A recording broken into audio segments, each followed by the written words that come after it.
महाराष्ट्र में कर्मचारी संघ का पुरानी पेंशन योजना की मांग को लेकर कोई समाधान के आसार नजर नहीं आ रहे हैं। ऊपर से फडणवीस के कारण अब पेंशन समिति का ड्रामा सामने आया है। वित्त मंत्री निर्मला सीतारमण ने वित्त सचिव टीवी से एनपीए के सुधार के लिए कहा। सोमनाथ की अध्यक्षता में समिति के गठन की घोषणा की गई। हालांकि समिति पेंशन के मुद्दे पर पुनः विचार के लिए सिफारिश नहीं कर सकी, इसलिए कर्मचारी संघों में खलबली मच गई। उनके अनुसार यह सिद्ध हो चुका है कि यह समिति का खेल है। भाजपा नेता का यही भी मानना है कि इस मामले का आगामी विधानसभा चुनाव पर नकारात्मक प्रभाव पड़ेगा। सूत्रों का दावा है कि भाजपा के देवेंद्र फडणवीस, जो एकनाथ शिंदे सरकार में वित्त मंत्री है, ने यह संकेत मिलने के बाद प्रस्तुति दी कि महाराष्ट्र में राज्य सरकार के कर्मचारियों के विरोध के कारण भाजपा हार जाएगी। अभी यह स्पष्ट नहीं है कि सरकार इस समिति के सुझावों को मानेगी या नहीं। इसको लेकर राष्ट्रीय कर्मचारी संघों ने पुरानी पेंशन योजना की मांग को लेकर अपना विरोध जारी रखा है। Bureau report GS। Yogi Adityanath जो है वो करते हैं, यह बात मंगलवार को एक बार फिर साबित हो गई। सीएम योगी ने हाल ही में सदन के अंदर माफिया को मिट्टी में मिलाने का प्रण लिया था और मंगलवार को कुख्यात माफिया अतीक अहमद को 17 साल पुराने मामले में MP MLA कोर्ट द्वारा आजीवन कारावास की सजा सुनाई जाती, उसके प्रण में फिर सिद्ध हो गया है। तो अब सोशल मीडिया #योगी ट्रेंड करने लगा है। आइए देखते हैं रिपोर्ट। माफिया अतीक अहमद को कोर्ट में सजा सुनाई जाने के बाद ही लोग ट्विटर पर सीएम योगी के प्रयासों और प्रतिबद्धता की तारीफ करने लगे हैं। इसकी वजह से #योगी है तो यकीन है 4 घंटों तक ट्विटर के ट्रेंडिंग टॉपिक में नंबर 1 पर ट्रेंड करता रहा। इसके बाद भी देर रात तक यह हैशटैग टॉप ट्रेंड्स में शुमार रहा। 20.2 हजार से अधिक लोगों ने इस हैशटैग का इस्तेमाल करते हुए ट्वीट्स किए, जबकि 35.7 हजार लोग इससे किसी न किसी तरह से एंगेज रहे। यही नहीं, यह हैशटैग 10 करोड़ से ज्यादा 101.7 मिलियन लोगों तक पहुंचा। देर रात तक यह सिलसिला चलता रहा। इस हैशटैग के माध्यम से लोगों ने बेहद दिलचस्प ट्वीट किए। एक आदमी ने ट्विटर हैंडल से लिखा कि महाराज जी गुंडों के लिए काल है, अतीक को आजीवन कारावास की सजा हुई, यह बाबा का राज है। Bureau report GS TV। Supreme court के कॉलेजियम के खिलाफ टिप्पणी के लिए सुप्रीम कोर्ट उपराष्ट्रपति जगदीप धनखड़ और केंद्रीय कानून मंत्री किरेन रिजिजू के खिलाफ कार्यवाही कर सकता है। क्यों हो सकती है उपराष्ट्रपति और कानूनी मंत्री पर कार्यवाही, देखते हैं इस रिपोर्ट में। सुप्रीम कोर्ट के कॉलेजियम के खिलाफ टिप्पणी के लिए सुप्रीम कोर्ट उपराष्ट्रपति जगदीप धनखड़ और केंद्रीय कानून मंत्री किरेन रिजिजू के खिलाफ कार्यवाही कर सकता है। बॉम्बे लॉयर्स एसोसिएशन ने इन दोनों के खिलाफ कार्यवाही के लिए हाईकोर्ट में अर्जी दी, लेकिन हाईकोर्ट ने अर्जी खारिज कर दी और एसोसिएशन सुप्रीम कोर्ट पहुंच गया। एसोसिएशन के मुताबिक दोनों नेताओं के कॉलेजियम के खिलाफ टिप्पणी कर संविधान और न्यायपालिका का अपमान किया है, क्योंकि कॉलेजियम सुप्रीम कोर्ट का हिस्सा है। कॉलेजियम एक संवैधानिक प्रावधान के तहत सर्वोच्च न्यायालय द्वारा स्थापित एक संस्था है। जगदीप धनखड़ और किरेन रिजिजू अपने पद पर बने रहने के लायक नहीं है, क्योंकि उन्होंने संविधान का अपमान किया है। साफ है कि धनखड़ और रिजिजू ने सार्वजनिक तौर पर कॉलेजियम की सार्वजनिक रूप से आलोचना कर सुप्रीम कोर्ट की छवि खराब करने की कोशिश की है। Bureau report GS TV। नफरती भाषण पर सुप्रीम कोर्ट ने कड़ा रुख अपनाया है। पंडित नेहरू और अटल बिहारी वाजपेयी का जिक्र करके ये बड़ी बात बताई है। सुप्रीम कोर्ट ने हेट स्पीच देने वाले अराजक तत्वों पर सख्त आपत्ति जताई है। कोर्ट ने सवाल किया कि लोग क्यों खुद को काबू में नहीं रखते। कोर्ट ने पूर्व प्रधानमंत्री जवाहरलाल नेहरू और अटल बिहारी वाजपेयी के भाषणों का भी जिक्र किया। शीर्ष कोर्ट ने कहा कि उन्हें भाषणों को सुनने के लिए दूर दराज के इलाकों से लोग इकट्ठा होते थे। सुप्रीम कोर्ट ने सवाल किया कि भारत के लोग अन्य नागरिकों या समुदायों को अपमानित नहीं करने का संकल्प क्यों नहीं ले सकते। दूसरों को बदनाम करने के लिए हर रोज ऐसे तत्व टीवी और सार्वजनिक मंचों पर बयान दे रहे हैं। जिन क्षण राजनीति और धर्म अलग हो जाएंगे और नेता राजनीति में धर्म का उपयोग बंद कर देंगे, नफरत फैलाने वाले भाषण समाप्त हो जाएंगे। जस्टिस ने इस बात पर हैरानी जताते हुए कहा कि अदालतें कितने लोगों के खिलाफ अवमानना की कार्यवाही शुरू कर सकती है। सॉलिसिटर जनरल तुषार मेहता ने एक व्यक्ति की ओर से एक विशेष समुदाय के खिलाफ केरल में दिए गए अपमानजनक भाषण की ओर भी कोर्ट का ध्यान आकृष्ट किया। उन्होंने कहा कि याचिकाकर्ता शाहीन अब्दुल्ला ने देश में नफरत भरे भाषणों की घटनाओं को चुनिंदा रूप से इंगित किया है। ब्यूरो रिपोर्ट केंद्र शासित प्रदेश दीव और दमन के प्रशासक प्रफुल्ल पटेल से जम्मू कश्मीर में पीएमओ का अधिकारी बनकर Z+ सुरक्षा हासिल करने वाले महाठग किरण पटेल के करीबी संबंधों को लेकर भाजपा में चर्चा है। अब ये मामले में किस पे बिजली गिरेगी, देखते हैं खास रिपोर्ट। महाठग प्रफुल्ल पटेल प्रधानमंत्री नरेंद्र मोदी सहित भाजपा के शीर्ष नेताओं के काफी करीब है। बीजेपी कार्यकर्ताओं का मानना है कि बीजेपी को किरण पटेल को लेकर बयान देना चाहिए और अपने नेताओं से अपने संबंध स्पष्ट करने चाहिए। किरण पटेल द्वारा किए गए फर्जीवाड़े में प्रफुल्ल पटेल की कोई भूमिका होने का दावा तो नहीं किया जा सकता, लेकिन भाजपा में चल रही चर्चा के अनुसार मुख्यमंत्री कार्यालय में पीआरओ के पद पर कार्यरत हितेश पंड्या के माध्यम से संबंध घनिष्ठ हो गए। पटेल के बेटे सिद्धार्थ बीजेपी के आईटी सेल के प्रमुख है, जबकि पांड्या के बेटे अमित भी आईटी सेल में है। चर्चा है कि इसी करीबी रिश्ते के चलते अमित पांड्या को यहां नियुक्ति मिली है। किरण पटेल ने प्रफुल्ल पटेल के क्षेत्र बायड में किसानों को ठगा। तथ्य यही है कि इस संबंध में एक मामला दायर किया गया है, लेकिन कोई कार्यवाही नहीं की गई। यह सांकेतिक है। ब्यूरो रिपोर्ट जी। क्या आपका पैसा भी सहारा में फंसा था? तो यह खबर आपके लिए है। हमारे देश में लाखों ऐसे निवेशक हैं जिसकी जमा पूंजी सहारा में फंसी थी। यही सहारा के निवेशकों के लिए एक अच्छी खबर है। आखिर सुप्रीम कोर्ट ने इस मामले में क्या किया, आइए जानते हैं। सहारा ग्रुप के निवेशकों को अब जल्द ही अपना फंसा हुआ पैसा वापस मिल सकता है। बता दें कि सहारा सेबी फंड में 24,000 करोड़ रुपए जमा है। सुप्रीम कोर्ट ने इसमें से 5,000 करोड़ रुपए अलॉट कर दिए हैं, जिससे कि 1.1 करोड़ निवेशकों के पैसों का भुगतान किया जा सकेगा। दरअसल केंद्र ने एक जनहित याचिका में यह आवेदन दिया था, जिसमें एक व्यक्ति द्वारा जनहित याचिका दायर की थी और इसमें विभिन्न चीट फंड कंपनियों तथा सहारा क्रेडिट कंपनियों में निवेश करने वाले जमाकर्ताओं को इस राशि में भुगतान करने का निर्देश देने का अनुरोध किया गया था।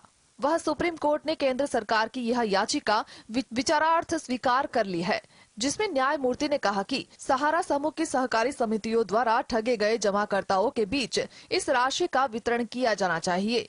इसमें कहा गया कि इस पूरी प्रक्रिया की निगरानी शीर्ष अदालत के न्यायाधीश न्यायमूर्ति आर सुभाष रेड्डी करेंगे। Bureau report GSTV।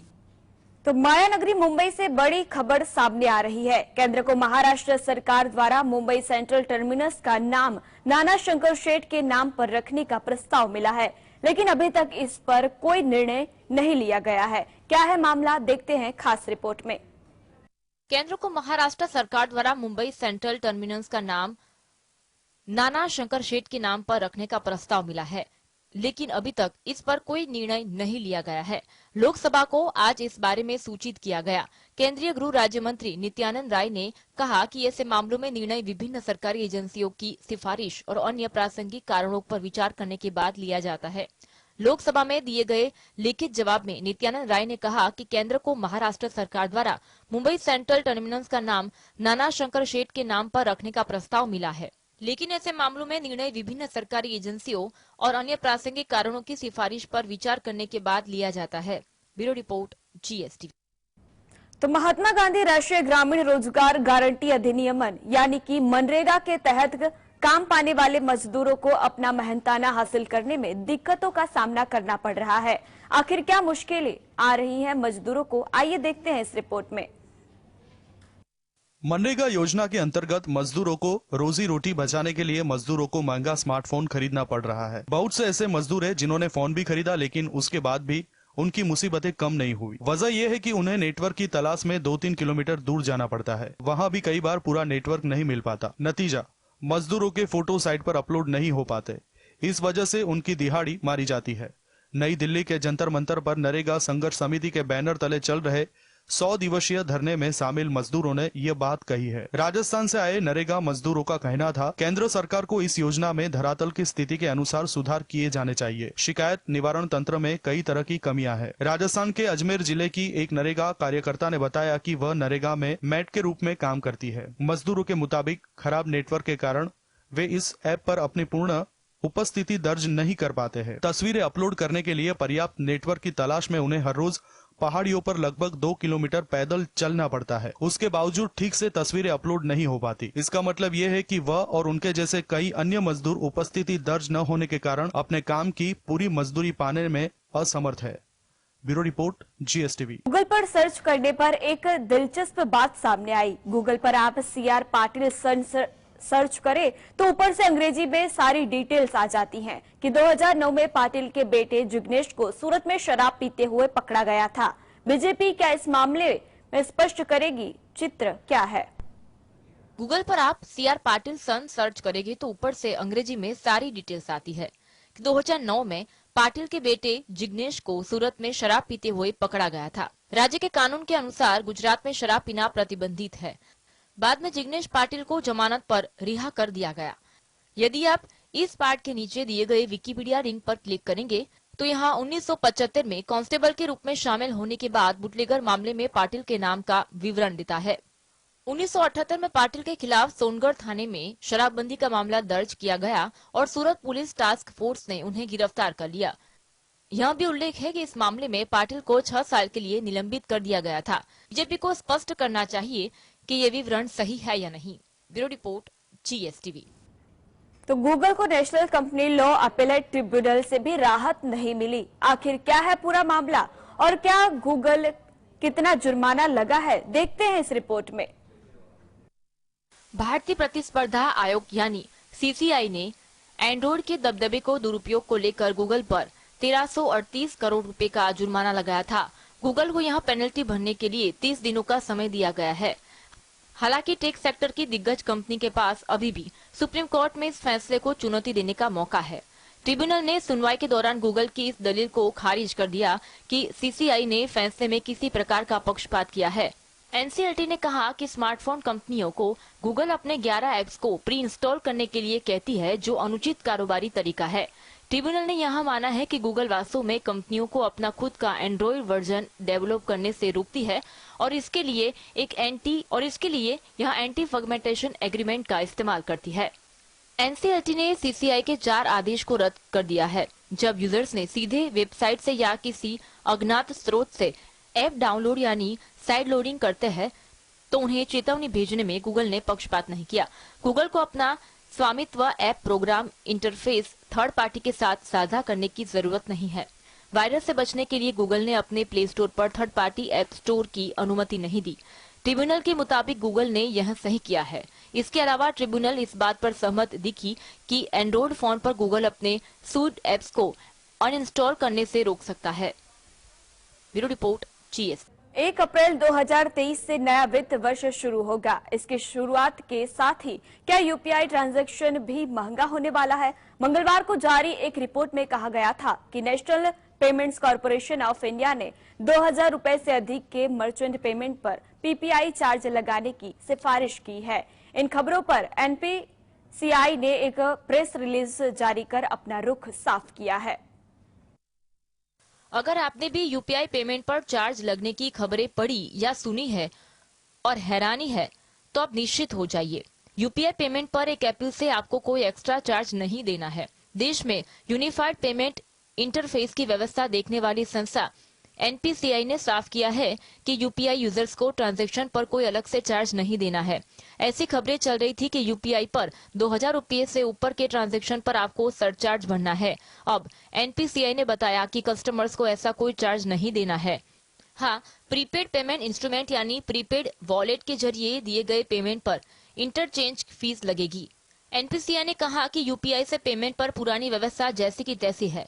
इस पेमेंट सिस्टम में कोई बदलाव नहीं है। 2000 तक के पेमेंट पर अभी भी कोई चार्ज नहीं है, यानी कि बैंक अकाउंट से किसी अन्य बैंक खाते में की गई पेमेंट पर कोई चार्ज नहीं है।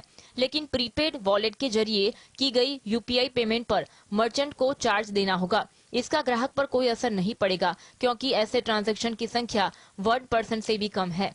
NPCI ने कहा कि UPI फ्री, फास्ट, सिक्योर और सीमलेस है। हर महीने बैंक अकाउंट के जरिए कस्टमर्स और मर्चेंट के लिए 8 बिलियन ट्रांजैक्शन प्रोसेस होते हैं जो बिल्कुल फ्री होते हैं। Bureau report GSTV।